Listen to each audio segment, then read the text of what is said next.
L'histoire commence alors qu'une fille nommée Coco fait sa lessive dans une rivière. Elle s'excuse auprès d'un cerf d'avoir fait des dégâts, mais dit que cela disparaîtra bientôt. Le désordre qu'elle a fait disparaît, et Coco dit que la magie est belle chaque fois qu'elle la voit. La magie est étonnante, mais son fonctionnement est inconnu. Les sorcières sont les seules à pouvoir lancer des sorts, et les gens ordinaires ne peuvent qu'en être bénis. Tout le monde ne peut pas devenir sorcière, il faut être né avec le potentiel. Coco imagine ce que ce serait d'être une sorcière, et elle ordonne à ses draps de se transformer en manteau volant. Cela ne fonctionne pas, mais elle est émerveillée par autre chose.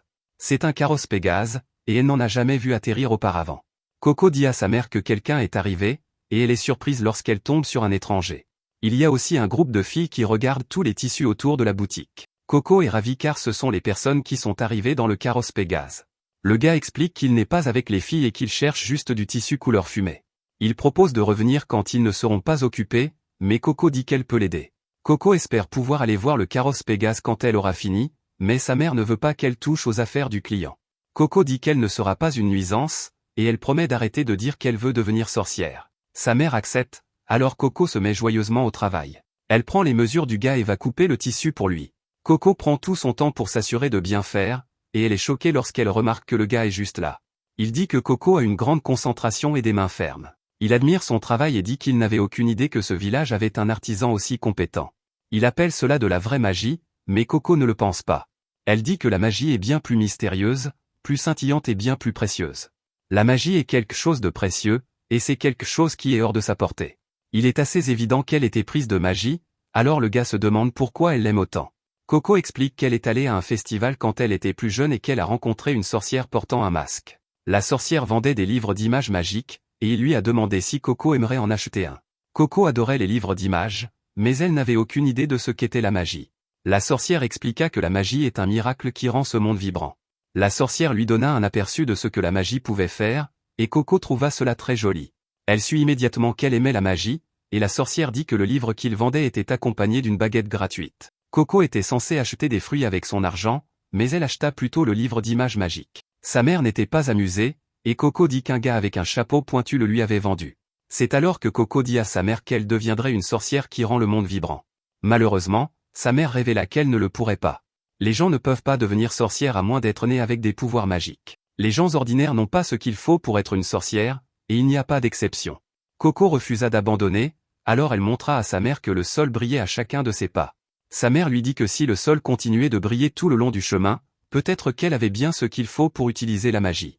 Sur le chemin du retour, Coco regarda désespérément ses pas, espérant que la magie durerait.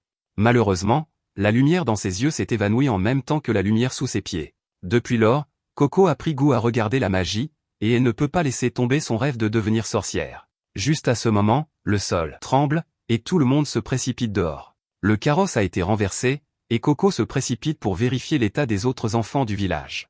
L'un d'eux est passé sous le carrosse et s'est cogné la tête, ce qui a fait basculer le carrosse.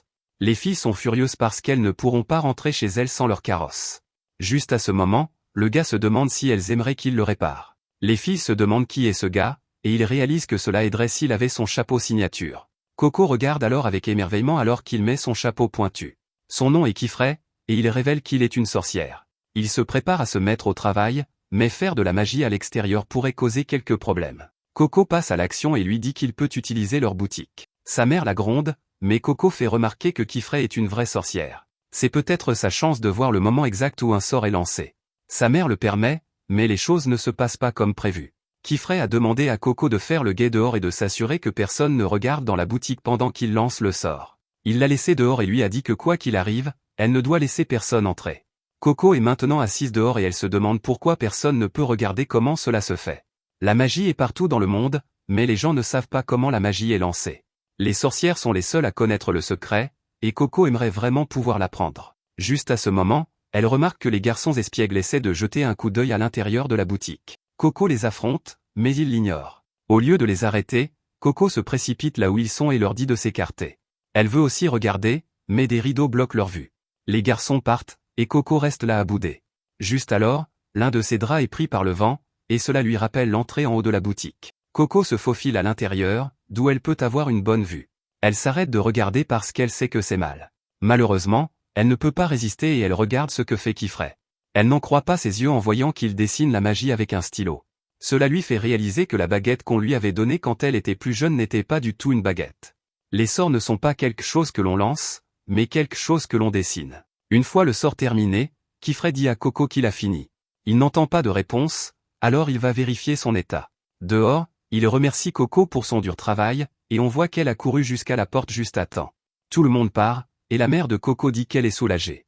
Coco aime tellement la magie qu'elle pensait que Coco voudrait partir avec la sorcière. Le père de Coco est mort d'une maladie, alors sa mère ne sait pas ce qu'elle ferait si Coco la quittait aussi. Coco se sent terriblement mal, et elle promet de ne jamais quitter sa mère. Après le dîner, elles se disent bonne nuit. Coco ne perd pas de temps et prend la baguette qu'elle a achetée quand elle était petite. Elle enlève le bas pour révéler qu'il s'agit vraiment d'un stylo. Coco a regardé chaque page du livre d'images magiques de nombreuses fois, et elles contiennent des motifs partout. Elle réalise maintenant que la baguette n'était pas juste un bonus accompagnant le livre, le stylo lui-même était la baguette magique. Elle enlève le haut de la baguette pour révéler qu'elle est remplie d'encre. Avant de commencer, Coco s'excuse auprès de sa mère. Elle promet toujours qu'elle n'ira nulle part, mais elle veut quand même voir si elle peut utiliser la magie. Coco passe alors du temps à essayer de reproduire les motifs du livre. Malheureusement, elle est déçue quand rien ne se passe. Coco n'est pas surprise, cependant, car elle réalise que ce ne serait pas si facile. Juste à ce moment, une petite rafale de vent souffle, et une goutte d'encre tombe de son stylo. Cela active le sort, et de petites étincelles émergent de son dessin. Coco n'en croit pas ce qu'elle vient de voir car cela signifie qu'elle vient d'utiliser la magie. Son plus grand rêve vient de se réaliser, et elle peut à peine se contenir. Cela signifie que, depuis le début, la magie est quelque chose qui doit être dessiné. Coco s'arrête alors qu'elle se souvient qu'elle n'était pas censée voir ce secret. Tout cela parce que Coco a vu Kifray le faire, et elle se demande s'il se fâcherait s'il l'apprenait. Coco reprend son stylo et dit qu'elle n'en dessinera qu'un de plus. Dans la forêt, on voit que Kifray se repose un peu et qu'il a fait un petit feu avec de la magie. Quelque chose le tracasse, et cela a à voir avec le livre d'images dont il a entendu Coco parler. Juste à ce moment, il comprend ce qui le tracasse, et il sort du lit en sursaut.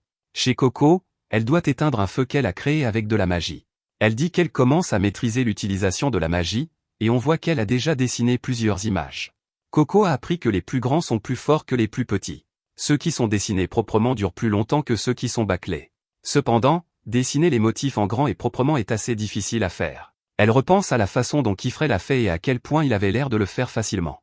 Juste alors, Coco a une idée et elle sort à nouveau le livre. Elle réalise qu'elle peut dessiner les motifs proprement en suivant les contours de l'exemple. Coco est ravie lorsqu'elle termine son meilleur dessin jusqu'à présent, mais Kifray surgit de nulle part pour l'attraper. Alors que la magie se déchaîne, Kifray la fait sortir précipitamment de la maison. Il l'emmène aussi loin que possible de la magie et lui demande furieusement si elle vient de dessiner de la magie. Il est sûr qu'elle l'a fait, alors il exige qu'elle lui dise ce qu'elle a dessiné. Kifray veut savoir quel sort c'était, mais Coco ne le sait pas. Elle a simplement tracé le motif qui se trouvait à l'intérieur du livre d'images. Juste à ce moment, ils entendent la mère de Coco l'appeler. Elle est inquiète pour Coco, et Coco lui dit désespérément de s'éloigner de la maison. Malheureusement, il n'y a pas de temps, car la glace recouvre rapidement tout ce qui est en vue. Coco crie d'horreur alors que sa mère ne peut pas s'échapper et qu'elle est figée sur place. Alors que Coco crie de douleur, Kifray pense à la magie interdite. Coco supplie désespérément Kifray de la lâcher, mais il sait qu'elle sera juste rattrapée par la magie aussi. Coco s'en moque parce qu'elle veut juste sauver sa mère. Kifray essaie d'expliquer que c'est un sort puissant et qu'il est maléfique aussi. C'est inutile, cependant, car Coco est déterminée et elle se libère. Kifray doit la sauver d'une chute, mais il n'y a pas de remède à la douleur de Coco. Elle crie vers sa mère, mais la magie continue de se propager. Kifray l'éloigne, et Coco ne peut que s'excuser.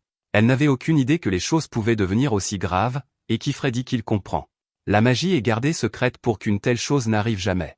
Le secret est que tout ce dont quiconque a besoin pour utiliser la magie, c'est d'encre spéciale et d'un ensemble de sceaux d'incantation. Cacher cette grande vérité est la règle unique pour être une sorcière. Maintenant que Coco a découvert ce secret, il doit effacer ses souvenirs. Coco est horrifiée d'entendre cela et le supplie de ne pas le faire. Si elle oublie tout, elle ne pourrait que se demander qui sauvera sa mère. Kifray dit que c'est très regrettable, mais qu'il n'y a pas d'autres options. Si elle pouvait lui dire quel genre de sceau elle a dessiné, il saurait peut-être comment inverser ce qui est arrivé à sa mère. Coco ne se souvient pas du type de magie qu'elle a dessiné, mais elle connaît le contenu du livre d'images par cœur. Juste à ce moment, Kifray réalise quelque chose. Si ce livre a été écrit par celui qu'il soupçonne, alors il ne peut pas permettre à Coco d'oublier. Kifray cherche quelqu'un, et il ne veut pas perdre la trace de son emplacement. Les souvenirs du livre que Coco a pourraient être la clé pour les trouver, donc elle est le seul indice qu'il a. Il n'aura aucun moyen de les retrouver s'il efface sa mémoire. Kifray demande alors à Coco si elle est sûre de pouvoir identifier le livre si elle le revoyait. Il exige de savoir si elle s'est souvenue de chaque page par cœur et de la page exacte qu'elle a copiée. Coco dit qu'elle en est sûre, et elle comprend pourquoi il demande. S'ils peuvent trouver un autre exemplaire du même livre, ils peuvent trouver le sort d'incantation qu'elle a dessiné. Elle se demande si cela signifie qu'ils peuvent sauver sa mère. Kifray ne veut pas faire de promesses, mais il dit qu'il y a encore une chance. Coco le supplie de ne pas effacer ses souvenirs car elle veut désespérément sauver sa mère. Kifray se demande si elle peut garder le secret, et elle dit qu'elle le peut. Il lui demande si elle est prête à apprendre, et elle se demande ce qu'il veut dire. Il explique qu'une fois qu'elle connaîtra la vérité, on ne pourra pas revenir en arrière. Elle deviendra l'une de celles qui connaissent le secret, et elle doit choisir de se tenir à leur côté. C'est la seule façon pour elle de garder ses souvenirs, et Kifray déclare qu'elle va devenir une sorcière. Des heures plus tard, Coco se réveille et se retrouve dans un carrosse Pégase. Kifray dit qu'ils sont presque arrivés à destination, et il montre du doigt l'extérieur. C'est son atelier et l'école où Coco apprendra. Kifray explique qu'il a planté des graines de garde autour de la maison de Coco. Elles pousseront en un rien de temps et serviront de barrière. Kifray voit que Coco est contrariée et se demande ce qui ne va pas. Elle est en larmes et explique qu'elle a promis à sa mère de ne pas la laisser seule. Kifray lui dit de ne pas se faire de mal car elle ne savait pas ce qu'elle faisait. Il lui suggère de pleurer autant qu'elle a besoin pour pouvoir regarder devant elle. Kifray utilise un peu de magie et déclare que ce sera sa nouvelle maison à partir d'aujourd'hui. Coco est émerveillée, et il dit que ce n'est que de l'eau. Elle n'y croit pas car c'est trop rond et flottant pour être de l'eau. Kifray la laisse se laver, mais elle a peur de toucher à une magie qu'elle ne comprend pas. Juste à ce moment, une fille apparaît et lui dit qu'il n'y a rien à craindre. Ce sort s'appelle bulle de vapeur, et c'est une magie qui extrait l'eau de l'humidité présente dans l'air. Il suffit d'incliner le plateau inférieur, et l'eau s'écoule. Coco remercie la fille de lui avoir montré comment l'utiliser, et la fille dit qu'elle aime qu'on la remercie. Elle remercie Coco en retour, et les filles se remercient mutuellement de s'être remerciées. Une autre fille apparaît et dit à Coco d'ignorer Tétia. Cette fille s'appelle Richet, et Coco remarque qu'elle porte un stylo et de l'encre. Ces filles sont des sorcières apprenties, et elles sont élèves de Kifray. Tétia pensait que Coco allait être une élève comme elle, mais Coco dit qu'elle ne peut pas encore se dire élève. Hier était le premier jour où elle a utilisé un sort, et elle n'a aucune expérience. Juste à ce moment, la fille semble effrayée alors qu'elle réalise que Coco était celle qui a fait quelque chose. Coco ne comprend pas ce qu'elles veulent dire, alors elles expliquent qu'il y a une rumeur qui circule sur une étrangère qui a utilisé de la magie interdite. Les gens disent aussi que cette personne a été autorisée à devenir apprentie avec ses souvenirs intacts. Kifray revient et dit aux autres filles d'aller étudier dans les chambres après avoir fini leur corvée matinale. Il donne à Coco les mêmes vêtements que portent ses autres élèves, et il dit qu'il expliquera tout. Quand elle sera prête, Kifray dit qu'il lui racontera l'histoire de la magie. Il commence par expliquer qu'il y a longtemps, la magie n'était pas quelque chose de spécial. Tout ce qu'il fallait, c'était une combinaison de motifs connus et d'encre spécialement fabriquée. C'était un outil familier que tout le monde pouvait utiliser, mais cela a déclenché des conflits à maintes reprises. Lorsque les humains ont le pouvoir de tout faire, c'est exactement ce qu'ils feront. À cause de cela, de nombreux sorts horribles ont été créés. Les quelques personnes qui avaient réellement une conscience se sont détournées des conflits et se sont unies en tant que sorcières. Elles visaient à prendre les souvenirs de la magie des autres et à confier le secret uniquement aux disciples jurés de le protéger. Depuis lors, on a fait croire aux gens que la magie est un pouvoir que seuls quelques élus peuvent maîtriser. Si la vérité se répandait, le monde sombrerait à nouveau dans l'anarchie. Tout le monde est très prudent quant au secret, c'est pourquoi ils ont commencé à parler de ce qui est arrivé à Coco. Coco ne leur en veut pas car elle sait qu'elle a attiré cela sur elle-même. Elle se demande alors ce qu'est la magie interdite. Kifray explique que c'est la magie qui a été dessinée à l'époque des conflits et interdite le jour où les sorcières ont fait leur pacte.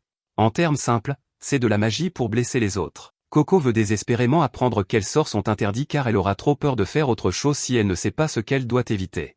C'est habituellement à ce moment que Kifray dit à ses élèves d'être patientes, mais la situation de Coco est différente. Il explique qu'il existe d'innombrables sorts interdits, mais que c'est simple quand on résume la question.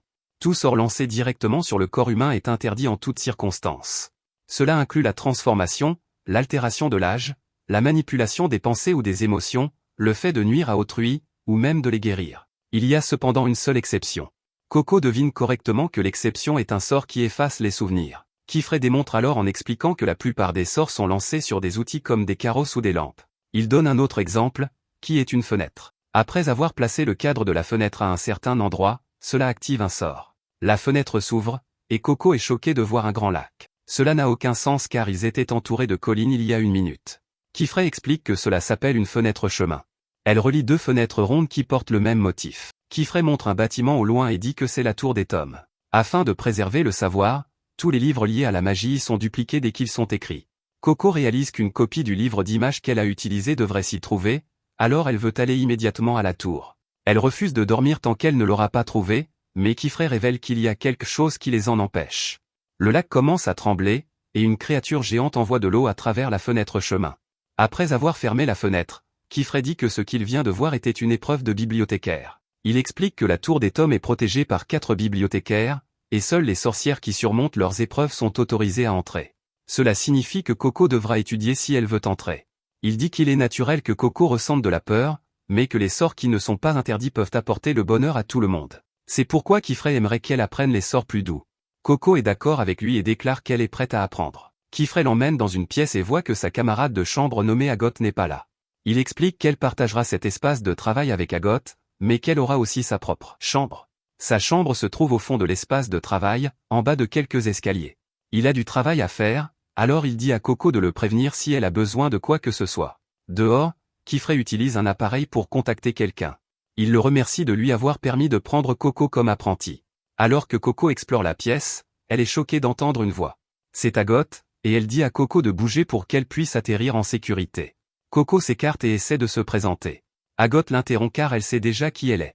Elle est l'étrangère dont tout le monde parle, et Agot sait qu'elle va rejoindre les rangs en tant que nouvelle élève. Agot s'excuse pour ce qui est arrivé à sa mère, mais elle n'est pas aussi gentille qu'elle en a l'air. Elle fait froidement remarquer qu'à cause de ce qu'a fait Coco, sa mère ne redeviendra jamais humaine. Coco dit qu'elle est là pour la sauver, mais Agot l'interrompt à nouveau. Agot et les autres dessinent des sceaux d'incantation jusqu'à ce que le bout de leurs doigts devienne noir pendant toute leur vie. Elles ont travaillé sans repos jusqu'à ce qu'elles réussissent les tests. Ce n'est qu'à ce moment-là qu'elles ont été autorisées à devenir apprenties. Agot n'aime pas la façon dont Coco est arrivée ici, et elle dit que Coco est une fille ordinaire qui ne sait rien. Pour rendre ses sentiments encore plus clairs, elle dit qu'il n'y a aucun moyen qu'une étrangère comme Coco puisse jamais devenir une sorcière. Coco dit qu'elle a déjà dessiné des sorts, et qu'elle ne saura pas tant qu'elle n'aura pas essayé. Agot déclare qu'elle doit faire ses preuves, et que son test commencera demain. Ce soir-là, tout le monde fait une fête de bienvenue pour Coco, mais les filles sont déçues de voir que la nourriture est la même que d'habitude. Kifré explique que c'est allé si vite, donc la fête devra attendre une autre fois. Agot mange dans sa chambre comme d'habitude, alors elle mange sans elle. Coco est émerveillée par la délicieuse nourriture, et les filles expliquent que Kifré est un grand chef. Cette nuit-là, Coco se met au lit, mais elle ne peut s'empêcher de pleurer, et elle pense à sa mère. Le lendemain, elle pense à la façon dont elle doit passer des tests pour devenir apprentie. Coco lit un livre, mais il n'explique pas ce qu'elle doit faire. Kifré explique qu'il y a beaucoup de choses que les livres ne disent pas sur la magie. Elle apprendra plus en faisant qu'en lisant, alors il lui montre quelques outils. On les appelle composants, et ce sont eux qui servent à dessiner la magie. Coco dit que tout cela a l'air cool, mais elle a encore un peu peur de toucher le stylo à encre. Elle met de côté ses peurs car elle veut sauver sa mère coûte que coûte. Leur leçon commence, et Coco est rapidement dépassée. Kifré propose de lui laisser faire une pause, mais Coco dit que ça va. Cela étant dit, Kifré veut qu'elle lui dise ce qu'elle a appris. Coco explique qu'un sort est composé de 3 éléments. Le sigle au centre en est un, et il est entouré de lignes appelées signes. Ensuite, il y a le cercle extérieur qui le complète, appelé l'anneau. Les types de sigles sont le feu, l'eau, la lumière et le vent. Les signes déterminent la forme que prend la magie, ainsi que sa taille et sa direction. Lorsque l'anneau extérieur est complété, il verrouille le sceau en place et active le sort. Coco est impatiente d'en essayer un, mais elle a besoin d'un moment. Elle commence enfin, mais elle n'est pas contente de ce qu'elle a dessiné. Kifré lui dit de ne pas le jeter, mais elle ne veut même pas qu'il le regarde. Elle dit que c'est bâclé et que les lignes sont toutes désordonnées. Kifré explique que c'est normal car elle apprend encore. Ce qu'il veut souligner, c'est qu'elle n'a pas connecté son anneau. Il lui rappelle qu'un sort ne s'activera pas s'il ne forme pas un cercle complet. Kifré la rassure en lui disant qu'il est naturel d'avoir la main qui tremble quand on apprend à utiliser un nouvel outil. Si elle continue à travailler, elle apprendra à le contrôler en un rien de temps. Il lui ordonne de connecter le cercle pour qu'elle puisse activer son sort. Cela fonctionne, mais son sort finit par couvrir Agot d'eau. Coco s'excuse profusément, et elle remarque qu'elle a aussi abîmé le dessin d'Agot. Agot dit qu'elle n'est pas contrariée et qu'elle aimerait juste voir le sceau d'incantation que Coco a dessiné. Elle le lui montre, et Agot peut immédiatement voir quel est le problème. Elle montre à Coco que l'un de ses signes est plus long que les autres. Cela a amplifié la pression dans une direction et a fait jaillir l'eau. Kifré est impressionné par Agot comme toujours, c'est pourquoi il lui fait assez confiance pour laisser Coco entre ses mains. Coco est choqué, et Kifré explique qu'il se rendra à la grande salle pour les 2 ou 3 prochains jours. Coco s'inquiète, mais Kifré lui dit qu'elle peut apprendre beaucoup de choses de ses pairs. Il lui ordonne d'observer attentivement Agot et d'apprendre. Coco s'excuse pour ce qui s'est passé, mais Agot lui dit d'arrêter. Elle devient très sérieuse et rappelle à Coco qu'elle a dit qu'elle devrait faire ses preuves. Coco a encore peur, et Agot déclare que son test commence maintenant. Ailleurs, nous voyons que Kifrey a pris un portail pour se rendre dans la grande salle. Il descend vers l'entrée, et il est projeté au sol par une femme dans l'ombre. Elle dit que cela fait longtemps qu'ils ne se sont pas vus, et elle appelle Kifrey, l'enfant à problème de la grande salle. Elle s'appelle Alara, et Kifrey dit qu'il n'est plus cette personne. Alara se demande si c'est vraiment vrai car elle a entendu dire qu'il sème encore des ennuis. Elle sait qu'il a une nouvelle apprentie, et Kifrey n'arrive pas à croire que la nouvelle se soit répandue si vite. Alara sait que Coco pourrait avoir un lien avec les personnes que Kifrey recherche. Ce sont un groupe mystérieux, et les gens les appellent « les bonnets à bord ». Personne n'a utilisé de magie interdite depuis plus de 4 ans, alors elle détermine que Coco doit être une piste importante. Kifrey explique que Coco n'a pas encore passé son examen, donc elle n'est pas encore son apprentie officielle. C'est trop tôt pour elle maintenant, et le moment est mal choisi. À cette période de l'année, la zone d'examen est à son point le plus élevé. C'est le moment le plus dangereux, et Kifrey ne songerait même pas à faire passer l'examen à quelqu'un maintenant.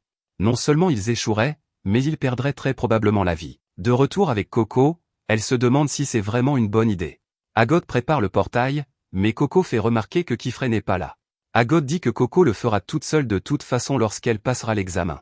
Coco a encore des doutes car elle vient tout juste d'arriver, mais Agot dit qu'elle a réussi l'examen quand elle n'avait que 10 ans.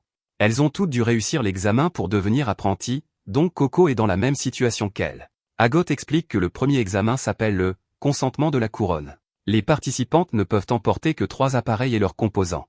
Coco devra atteindre le sommet de la chaîne du dada et cueillir l'herbe d'Idom qui y pousse. Agot lui donne un orbe de guidage qui lui indiquera la bonne direction. Puis elle lui donne une bulle de vapeur pour l'eau potable. Agot ouvre alors le portail et dit à Coco d'entrer. Coco peut prendre autre chose, alors elle se demande si elle peut prendre des chaussures comme celles qu'Agot porte. Elle a vu Kifrey et Agot les utiliser, et elle voit que ce sont des appareils. Elle a vu les semelles briller pendant qu'ils volaient. Coco espérait qu'Agot pourrait lui prêter une paire, mais Agot n'est pas amusée. Coco comprend qu'elle est allée trop loin, alors elle se rétracte. Agot pousse un grand soupir, et elle prête ses chaussures à Coco. Elle en a fini de parler, cependant, alors elle envoie Coco à travers le portail. C'est seulement maintenant qu'Agot se souvient de dire à Coco qu'elle ne peut passer cet examen qu'une seule fois. Si elle échoue, elle n'aura jamais le droit d'être l'apprentie de Kifrey. Il ne pourra pas lui apprendre la magie, et elle devra quitter l'atelier. Coco se prépare, mais elle est terrifiée par le moindre bruit. Elle sait qu'il n'y a plus de retour en arrière possible, alors elle devra faire de son mieux. Elle se demande comment fonctionne l'orbe de guidage, et elle regarde à l'intérieur. La tige à l'intérieur commence à bouger, et elle tape sur le bord extérieur du verre. Elle tape dans une certaine direction, alors Coco réalise que c'est par là qu'elle veut qu'elle aille. Coco a toujours peur de la forêt sombre, mais elle arrive à persévérer. Elle dit que c'est comme faire une randonnée en montagne, et elle avance. Elle trébuche immédiatement, mais elle n'est pas prête à abandonner. Agot a réussi l'examen quand elle n'avait que 10 ans, alors Coco est sûre qu'elle peut le faire. Après avoir surmonté quelques petites difficultés, Coco sort de la forêt. La vue est absolument magnifique, et Coco réalise que c'est la chaîne du dada. L'orbe de guidage pointe maintenant vers le haut, ce qui signifie qu'elle devra trouver un moyen de monter là-haut. Juste à ce moment, elle aperçoit un oiseau volant dans les airs, et elle se souvient qu'elle a emprunté les chaussures d'Agot. Coco dit « vole » en sautant dans les airs, mais elle ne va nulle part. Elle regarde les semelles et remarque que le seau d'incantation est divisé entre le pied droit et le pied gauche. Coco essaie encore, mais cette fois elle s'assure que ses pieds sont parfaitement alignés. Elle est stupéfaite quand cela fonctionne réellement, et elle commence à flotter. Coco ne peut en profiter qu'un instant car c'est très difficile à contrôler, et elle retombe. Elle est très dure avec elle-même d'être si maladroite, mais elle réalise rapidement qu'elle vient de voler pour la première fois. Voler l'emmènera là où elle doit aller, alors elle réessaie. Coco est confiante de pouvoir le faire, mais elle finit par s'écraser dans la forêt. Bien sûr, elle n'abandonne pas, et elle continue de s'entraîner. De retour avec Kifrey, nous voyons que la ville où il se trouve est submergée sous l'eau. Il remet des papiers pour une demande et Alara dit qu'il devrait vivre dans la grande salle. S'il déménageait ici, il n'aurait pas à voyager aussi loin pour chaque petite chose. La grande salle est le bastion des sorcières, et elle a tout ce dont elles ont besoin. Kifrey dit qu'il ne vient ici que quand il a besoin de quelque chose, et Alara voit que sa haine pour cet endroit est toujours aussi profonde. Elle change de sujet et dit à Kifrey qu'il devrait surveiller ses apprentis. Elles sont encore jeunes, et on ne sait jamais ce qu'elles pourraient faire sans adultes autour. De retour avec Coco, nous voyons qu'elle a appris à garder son équilibre. Elle essaie de monter plus haut pour la première fois, mais elle finit par se retrouver au-dessus d'un des morceaux de terre flottants. Elle arrive à ne pas s'écraser, mais son contrôle est vraiment erratique. Coco reste accrochée à une racine, et une étrange créature apparaît. La petite chose la percute, et Coco panique. Elle s'écrase à nouveau et réussit tout juste à amortir sa chute. La créature s'appelle un pinceau copain, et Coco n'en a jamais vu auparavant. Le petit la suit partout, et Coco remarque que ses chaussures sont remplies de boue. Elle les sèche un peu, mais elle est horrifiée quand elle réalise qu'elle a effacé le sceau d'incantation. C'est la pire chose qu'elle aurait pu faire, mais elle se rappelle qu'elle peut simplement le redessiner. Malheureusement, les choses empirent pour elle lorsqu'elle voit que l'encre de conjuration s'est renversée dans son sac. Coco ne sait pas quoi faire, et elle se demande si tout est fini. De retour à l'atelier, Tessia se demande où est Coco. Agathe explique qu'elle n'est pas là parce qu'elle est allée dans la chaîne du dada pour son examen. Tessia est horrifiée parce que Coco vient d'arriver et qu'elle n'est pas prête. Elle se demande pourquoi Agathe ne l'a pas arrêtée, alors Agathe doit lui rappeler comment les choses se passent normalement. Normalement, les gens passent l'examen avant même de venir ici. Agathe dit que si Coco ne peut pas réussir un examen aussi simple que celui-ci, alors elle ne mérite pas d'être apprentie. Il n'y a rien qu'Agathe déteste plus que quelqu'un qui ne sait pas faire ce qu'elle sait faire. La raison pour laquelle elle les déteste est qu'elle ne retire rien à fréquenter des gens comme ça. C'est vrai pour toutes les personnes qu'elle rencontre, mais c'est particulièrement vrai pour les étrangères. Agathe dit à Tessia de ne pas s'inquiéter car elle sait que Coco échouera et reviendra bientôt. La chaîne du dada est à son point le plus élevé à cette période de l'année, donc Coco ne pourra pas voler aussi haut avec seulement ses chaussures. Agathe fait remarquer que Coco ne connaît même pas les règles ni ne réalise à quel point cet examen est dangereux. Agathe est impitoyable quand elle dit qu'elle ne veut pas de quelqu'un comme Coco dans leur monde. Tessia a perdu l'appétit, et Richet se demande si elle ne va vraiment pas manger.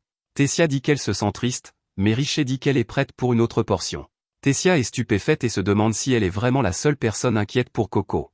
Richet fait remarquer que tout ce qu'elles peuvent faire, c'est attendre le retour de Kifray. De retour avec Coco, nous voyons qu'elle essaie d'atteindre un morceau de terre en tendant simplement le bras. Bien sûr, cela ne fonctionne pas, et elle réalise que cela ne sert à rien. Elle a essayé de redessiner le seau avec le peu d'encre qu'il lui restait, mais maintenant elle ne peut même plus flotter. L'encre trempe dans la semelle et se dilue parce que ses chaussures sont encore mouillées. Juste à ce moment, Coco réalise quelque chose, si elle dessine le seau directement sur la plante de ses pieds, alors cela pourrait fonctionner. Le cœur de Coco s'emballe alors qu'elle commence à enlever ses chaussures, mais elle s'arrête rapidement. La magie dessinée sur le corps est interdite, donc elle ne peut pas le faire. Coco perd espoir, et elle ne sait quel type de magie elle devrait utiliser. À ce rythme, elle va échouer, et elle détermine qu'Agathe avait probablement raison. Elle pense que n'importe qui peut dessiner un sort, mais cela ne signifie pas qu'il sera bon. Coco réalise qu'il faut être une personne spéciale pour être une sorcière après tout. Les autres filles dessinent des sorts depuis leur enfance.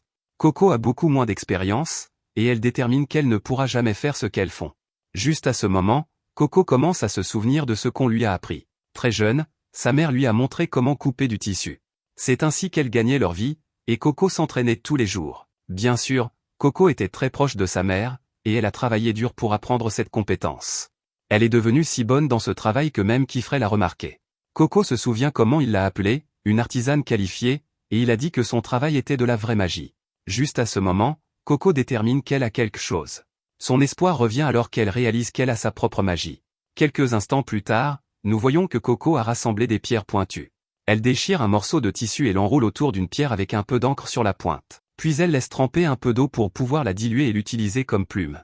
Heureusement, la boue a séché sur sa cape humide, et cela l'a un peu raidi. Cela devrait lui faciliter le dessin, alors elle se met au travail. Coco prend une profonde inspiration, et elle fait sa première marque. En traçant une ligne, Coco imagine sa mère la guidant comme elle le faisait quand elle était plus jeune. Alors qu'elle continue à dessiner, Coco se souvient de ce que Kifray lui a dit. Il a dit qu'il était naturel d'avoir les mains tremblantes lorsqu'on apprend à utiliser un nouvel outil. C'est pourquoi Coco est passée à un outil auquel elle est habituée, comme cette pierre pointue. Quelques instants plus tard, nous voyons que Coco a fini de fabriquer une voile pour son petit bateau. Elle dit bonjour au pinceau copain, et elle lui montre ce qu'elle a créé. Elle admet que c'est un seau d'incantation plutôt laid, mais c'est ainsi pour une raison.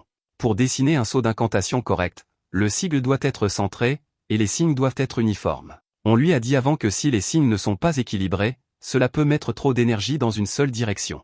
Coco essaie maintenant d'utiliser ce fait à son avantage. Elle veut voir ce qui se passerait si elle faisait le saut trop long exprès. Si elle a raison, alors la force supplémentaire dans une direction devrait pouvoir jouer en sa faveur. Le pinceau copain est clairement excité, alors Coco se demande s'il veut venir aussi. Le petit veut bien, alors elle lui dit de se tenir bien fort. Coco est enfin prête à voir si cela fonctionne, alors elle ferme l'anneau de son seau. Cela commence comme un succès car beaucoup de vent se rassemble autour d'elle. Coco commence à paniquer, cependant, car quelque chose ne semble pas correct, et elle se demande si elle s'est trompée de direction du signe. Le bateau devient incontrôlable, et Coco s'accroche comme si sa vie en dépendait. La force du sort est bien trop puissante pour le petit bateau, alors il commence à se briser. Finalement, le bateau est submergé, et la voile de Coco se détache. Coco s'accroche désespérément, et la voile l'emporte dans le ciel. Bien sûr, c'est incroyablement instable, mais Coco est ravie quand elle réalise qu'elle a réussi à le faire fonctionner. Ce n'était pas facile, mais elle a trouvé un moyen de voler en utilisant son propre sort. C'est comme un rêve absolu alors qu'elle s'élève haut dans le ciel. En regardant en bas, elle ne peut s'empêcher d'imaginer son ancienne maison. Elle n'avait jamais imaginé qu'aider sa mère l'aiderait aussi à apprendre la magie. Coco devient émue en réalisant que sa mère l'a aidé à réaliser son rêve après tout. Coco se recentre et regarde l'orbe de guidage. Il pointe toujours vers le haut, ce qui signifie que l'herbe d'Idom est encore plus haute que là où elle se trouve maintenant. Coco s'élève courageusement plus haut dans le ciel et suit la direction de l'orbe. Elle aperçoit enfin l'herbe d'Idom sur un morceau de terre et s'approche. Malheureusement, elle va beaucoup trop vite, et elle la manque du premier coup. Coco se aligne à nouveau, mais elle la manque encore. Coco essaie encore et encore, mais attraper l'herbe s'avère incroyablement difficile. Elle évite de justesse de s'écraser sur un autre morceau de terre, et elle doit se recentrer à nouveau. Elle a un souvenir du temps où elle était plus jeune, et sa mère lui tenait la main. Coco regarde sa main maintenant et appelle sa mère. Sa détermination est inébranlable, et elle dit à sa mère de l'attendre. Elle s'approche à nouveau et déclare qu'elle assumera la responsabilité de ce qu'elle a fait. Coco tend la main aussi loin qu'elle le peut et se jette à l'eau. Elle n'a jamais été aussi concentrée, et elle tend la main vers l'herbe une dernière fois. De retour à la maison, Kifrey est choqué quand les autres filles lui disent que Coco est partie passer l'examen. C'est beaucoup trop dangereux, alors il décide qu'il va devoir aller la sauver. Tessia est inquiète car Coco échouera s'il l'interrompt. Kifrey a déjà pris sa décision, et il dit qu'il était bien trop tôt pour qu'elle passe l'examen de toute façon. Elle n'a pas vécu entourée de magie toute sa vie comme elle, donc sa vie est en danger. Kifrey ne peut pas permettre cela car s'il arrive quelque chose à Coco, elle ne sera pas la seule perte à subir. Il se précipite pour ouvrir le portail, mais tout le monde est stupéfait quand il voit que Coco est sur le chemin du retour. Tessia ne peut retenir son soulagement en disant qu'elle était vraiment inquiète pour elle. Coco se précipite alors vers Agot et lui montre qu'elle a obtenu le consentement de la couronne. Agot ne montre pas la moindre émotion, mais Coco est quand même excitée car c'était la preuve dont elle avait besoin. À sa grande surprise, Agot s'éloigne simplement sans dire un mot. Kifrey, en revanche, a beaucoup de choses à lui dire. Il fait remarquer qu'il est extrêmement dangereux de lancer des sorts sans préparation adéquate et sans connaissance fondamentale. Kifrey est contrarié car il pensait que Coco avait déjà appris cette leçon.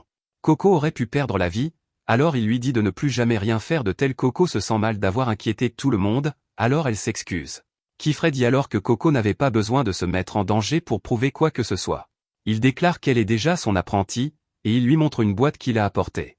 Tessia sait déjà ce que cela signifie, alors elle est très excitée. Coco ouvre la boîte, et elle n'arrive pas à croire ce qu'il y a à l'intérieur. Kifrey explique que c'est la preuve qu'elle est une sorcière. Pendant que Coco met ses nouveaux effets, Kifrey explique ce que cela signifie, c'est à la fois notre fierté et un carcan qui repose sur leur tête pour qu'elles n'abusent pas de leur magie. Tant que Coco le porte, elle ne peut oublier le poids derrière sa signification.